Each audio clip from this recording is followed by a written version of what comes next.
जी सवाल पूछिए आप। आपका नाम? मेरा नाम जावेद वजीर मसीह है भाई साहब गैर मुस्लिम। और मैं मज़ाहिब का तालिब इल्म हूँ और आपका बहुत बड़ा फ़ैन हूँ। इसी तरह से मैं डॉक्टर इसरार अहमद साहब का भी फ़ैन हूँ। भाई साहब आप और इन मुसलमान, सबसे बढ़कर भाई साहब मोहम्मद आप सल्लल्लाहु मुसलमान, अलैहि वसल्लम। आप मुसलमान है क्या गैर मुस्लिम है? जी मैं क्रिश्चियन हूँ। जी हाँ, जी जी हाँ, पूछ सकते हैं। मैं आखिरी नबी मोहम्मद सल्लल्लाहु अलैहि वसल्लम का भी बहुत बड़ा फ़ैन हूँ और फॉलोअर हूँ। मैं एक दो बात करना चाहता हूँ। अगर हम सूरत मायदा में पढ़ते हैं तो उसमें जिक्र हुआ है कि जो नसारा है, जो मसीह हैं, ये ईमान में आपके बहुत करीब हैं। फिर उसके बाद मैं जिक्र करना चाहता हूँ, जब आप पे बुरा वक्त आया, तोबा माजरत के साथ मैं लफ्ज़ लेता हूँ, तो आपको एक मसीह बादशाह ने पनाह दी।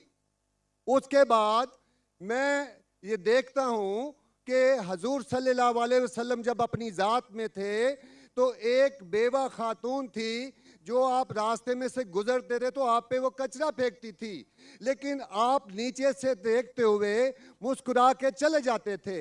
उसका क्या हुआ कि 2-3 दिन के बाद ये वाक़या ख़त्म हो गया। उसके बाद आपने देखा कि ये क्यों नहीं हो रहा। जब आपने देखा कि वो बिस्तरे बीमारी पे पड़ी हुई है और आपने जाकर उनकी तीमारदारी शुरू कर दी और आपने भाई उनको आप खाना दिया। आप इस पे सवाल उसके स्पेसिफिक सवाल आ रहा हूँ, सवाल आ रहा हूँ ना भाई, इंटरप्ट क्यों कर रहे हो? मैं ये बात करना चाह रहा हूँ कि मोहम्मद सल्लल्लाहु अलैहि वसल्लम जो हैं वो रहमतुल आलमीन हैं। वो जब बेवा ने देखा कि जिन्होंने मुझे भड़काया था वो तो कोई अब उनका पुरसाने हाल नहीं है, लेकिन हजूर सल्लल्लाहु अलैहि वसल्लम नबी कौनो मकान आखिरी नबी जो है सरवर कायनात है, रहमतुल आलमीन हैं, वो उनकी तीमारदारी करते हैं। वो आपके इस अमल को देखकर बशरफ इस्लाम हो गई। आज मैं अपने मुल्क में देखता हूँ कि मुझे मसीह होते हुए यहाँ नफरत की निगाह से देखा जाता है, जबकि उनको रहमतुल आलमीन कहा गया है। अगर हम अपने मसीहों के साथ वो रवैया नहीं रखेंगे जो हजूर सल्लल्लाहु अलैहि वसल्लम ने रखा है तो वो कैसे रहमतुल आलमीन हैं? भाई साहब का अच्छा सवाल है। उनका नाम जावेद मसीह है और उन्हें मिसाल दी कि मोहम्मद सल्लल्लाहु अलैहि वसल्लम जब साहबा ने हिजरत की तो अबिसीनिया के बादशाह ने उन्हें पनाह दी और जिक्र किया एक औरत जो कचरा फेंकती थी, और वो कह रहे कि आज इस मुल्क में मुसलमान उनको नफ़रत की नज़र से देखते, अपने अल्फाज इस्तेमाल की नफ़रत की निगाह से देखते हैं। तो क्यों, जब अल्लाह के रसूल रहमतुल आलमीन हैं तो मुसलमान नफ़रत की निगाह से क्यों देखते हैं? कुरान में अल्लाह सुब्हानहू व तआला फरमाते हैं सूरह माइदा में सूरह नंबर 5 आयत नंबर 82 में कि मुसलमान के सबसे करीब वो लोग हैं जो कहते हैं कि वो क्रिश्चियन हैं। ये कुरान की आयत है कि मुस्लिम से सबसे करीब वो लोग हैं जो लोग कहते हैं मैं नसारा हूँ, आई एम अ क्रिश्चियन। ये कुरान की आयत है। और कुरान में एक तिया हिस्सा 1/3 of the Quran is addressed to, मुखातिब है या अहले किताब, या अहले किताब, कहो अहले किताब से, यहूद और नसारा से। तो एक तिया हिस्सा कुरान मजीद का तकरीबन अहले किताब से मुखातिब है।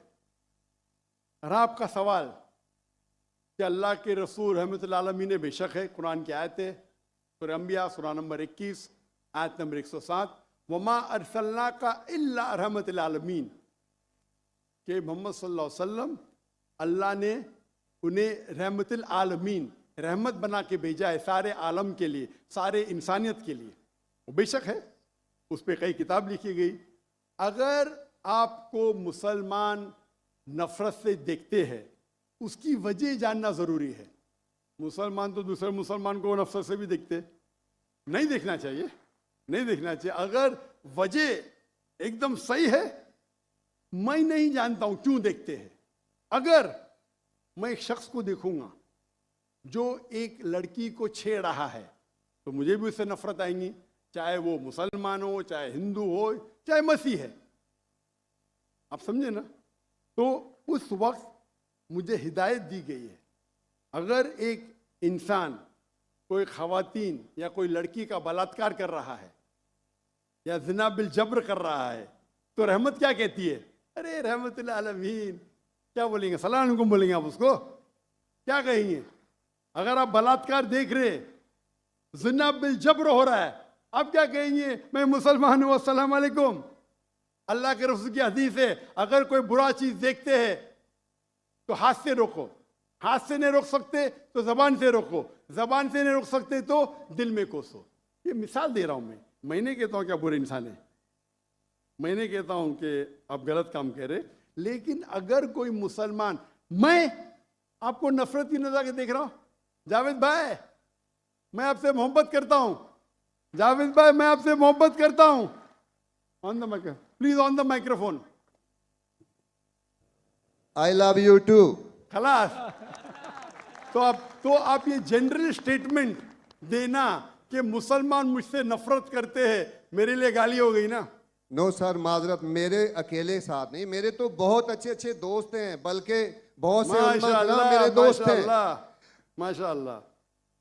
इज्तमाई तौर पे कोई एक आदमी गलती करता है तो हमारे चर्चेस के ऊपर चढ़ाई हो जाती है, हमारे सामने हमारे ईमान की धज्जियां उड़ाई जारी होती हैं और हम खामोशी से एक गिद्दड़ की तरह खड़े होकर देख रहे होते हैं, क्योंकि हमें यह नहीं सिखाया गया है। मैं इज्तमाई बात कर रहा हूं।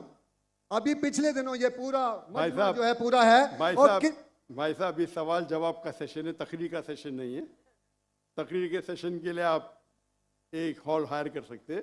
आपका सवाल आपने पूछे, मैं जवाब दिया। अगर कोई शख्स बिना वजह आपसे नफरत करता है तो गलत है, और कुरान की तो आयत है, जितने भी गैर मुसलमान है सबसे करीब है जो नसारा है। अगर आप कुछ गलत काम किए और कोई नफरत करता है, वो भी कुरान की आयत है। कुरान की आयत है सूरा नंबर 41 आयत नंबर 34 सूरह फुसिलत चैप्टर 41 वर्स 34। अगर कोई आपके साथ बुरा बर्ताव करता है उसका बदला अच्छाई से दो। जावेद भाई मैं आपसे बात कर रहा हूं, अगर कोई आपसे बुरा बर्ताव करता है तो कुरान फरमाते, अल्लाह ताला फरमाते, उनसे अच्छा बर्ताव करो। आपको क्या पता कि आपका दुश्मन आपका दोस्त बन जाएगा। ये कुरान की आयत है, सूरह फुसिलत सूरा नंबर 41 आयत नंबर 64। तो अगर कोई मुसलमान कुरान पे अमल नहीं करता है तो वो नॉन प्रैक्टिसिंग मुस्लिम होगा। मतलब हर मुसलमान तो मैं नहीं कह सकता अच्छा है, और अगर कोई एक शख्स कोई गलती करता है, आप जैसा कहे कि पूरे कौम पे चढ़ाव करना बिल्कुल गलत है, इस्लाम में भी नहीं है। अगर कोई एक शख्स गलती करता है और वो सजा का हकदार है, उसको सजा मिलना चाहिए। उसका मतलब नहीं पूरी कौम। इनफैक्ट अगर आप हिस्ट्री पढ़ेंगे, आप तारीख पढ़ेंगे, आप तारीख में पढ़ो, चाहे वो 6वीं सदी की हो, 7वीं सदी की हो, 8वीं सदी की हो, आप देखेंगे सबसे महफूज अगर कोई जनरल दीन को फॉलो करने, वो इस्लाम के रूल में। इस्लाम अगर रूल कर रहा है उस शहर को, तो जितने गैर मुस्लिम थे वो अपने आप को महफूज समझते थे। क्यों? इस्लाम में है कि आपको इस्लाम कबूल करने का करो, नहीं करने का नो प्रॉब्लम, एक जजिया दो। ये जजिया कुछ बड़ी अमाउंट नहीं, आपकी इनकम टैक्स से बहुत कम है।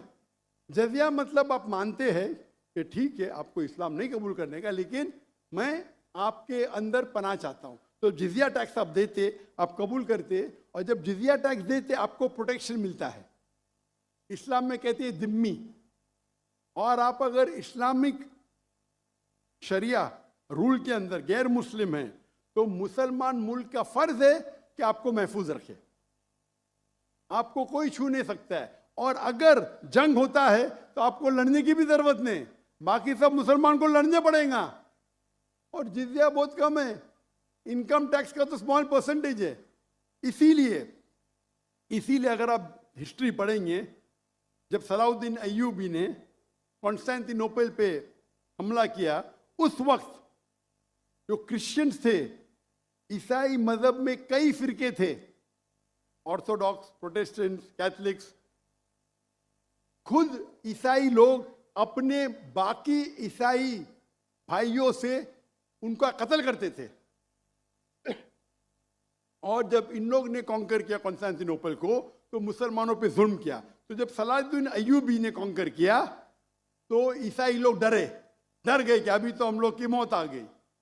तो उनने कहा मैं सलाहुद्दीन अय्यूबी हूं, मैं मुसलमान हूं, आप मेरे राज में महफूज है।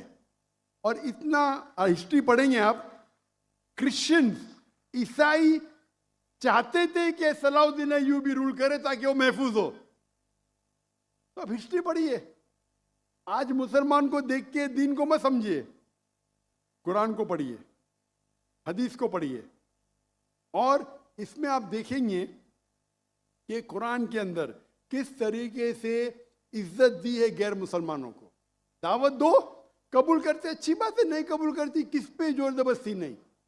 अगर कोई इस्लामिक मुल्क में कोई भी चर्च है या टेंपल है, उसे डिस्ट्रॉय करने की इजाजत नहीं, अनलेस वो कोई फितना कर रहा है। ये सब उसूल है। वो फितना कर रहा है तो अलग बात है। तो एक इस्लामिक मुल्क में सबसे ज्यादा महफूज है गैर मुसलमान। और मैं मिसाल देता हूँ, मेरी जाम में से आ रहा हूँ मलेशिया में हिंदू 6% है, 6.3%, 6.3% है।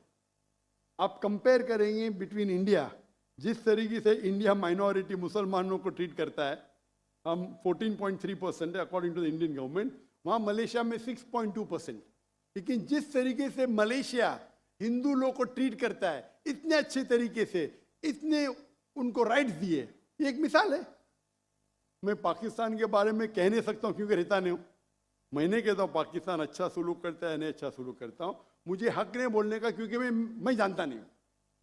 लेकिन मलेशिया में जहाँ रहता हूँ मैं जानता हूँ, इतने राइट्स है उनके पास, इतने हुकूक दिए गए। तो इस्लाम के अंदर गैर मुसलमान महफूज है। सिर्फ फितना नहीं करना चाहिए कि कुरान की आयत है फितना इज वर्स देन मोर, कत्ल से और खराब है। तो अगर आप फॉलो करते जो उस इस्लामिक मुल्क का कानून है, तो गैर मुस्लिम, सिर्फ गैर मुस्लिम होने की वजह से उन्हें कोई भी अटैक नहीं कर सकता है, और करता है तो गलत है। Hope that answers the question. नाजरीन, इस तरह की वीडियोस देखने के लिए हमारे चैनल को ज़रूर सब्सक्राइब करें। जज़ाक अल्लाह।